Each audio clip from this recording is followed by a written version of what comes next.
সব ফেলে দাও, দিয়ে তোমরা এলইডি লাইট চালাও। এবং ওই সময় থেকে আমরা শুরু করলাম মার্কারি বাল্ব ভেঙে ফেলা। এবং আমরা তখন 2000-2500 ওয়াটের একটা মার্কারি বাল্ব দোকানে জ্বালাই, যে অতিমাত্রায় বিদ্যুৎ কনজিউম করতো।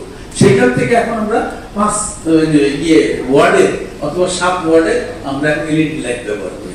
অর্থাৎ ওই সময়ের চাইতে 100 ভাগের 1 ভাগ বিদ্যুতের লাইট এখন কিন্তু আমাদের বিদ্যুৎ আমরা সাশ্রয় করি।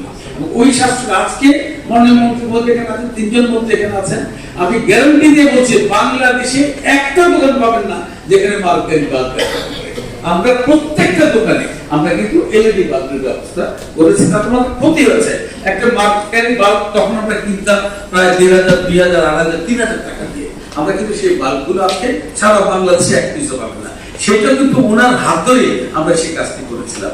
মাননীয় মন্ত্রী, আমাদের সমস্যা হচ্ছে এই কিছু হইলেই প্রথম এফেক্টেড হয় এই মার্কেট সমিতি, মার্কেটগুলো এবং দোকানদার ব্যবসায়ীরা। এবং এটার জন্য আমার মনে হয় কিছু আমলাতান্ত্রিক সমস্যা আমাদের করতে হয়।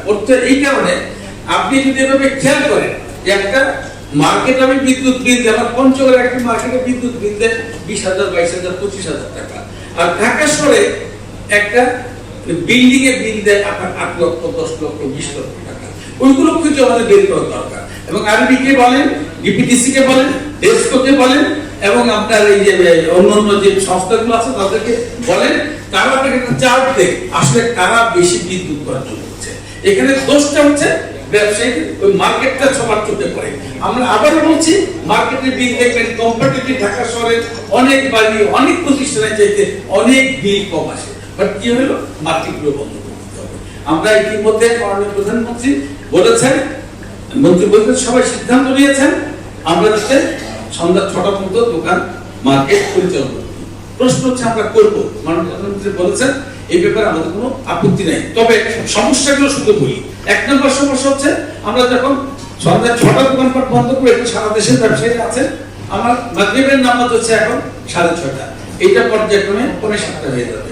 আমি মাগরিবের নামাজ পড়বো কোথায়, আমি দোকানটা বন্ধ করবো কিভাবে?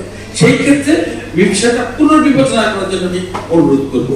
আরেকটি বিষয় হচ্ছে, যখন আমরা মার্কেট বন্ধ করে দিই তখন রাস্তাঘাটগুলো অন্ধকার হয়ে যায়, তখন ছিনতাইকারী তাদের প্রভাবটা বেড়ে যায়। অতএব আমার মনে হয় এখানে যে কর্মকর্তারা মাননীয় মন্ত্রী আছেন, তাদের সবাইকে আপনি বলেন আগামী 7 দিনের মধ্যে কারা ঢাকা শহরে, কারা কোন কোন জেলায় সবচেয়ে বেশি বিদ্যুৎ ব্যবহার করে, যাদেরকে বন্ধ করলে আপনার বিদ্যুৎটা সাশ্রয় হবে। আদর এই একই জিনিস ওই যে ডাক্তাররা লিখে না যে চলবে, ট্যাবলেটটা চলবে, ওরকম আমাদের হচ্ছে চলবে।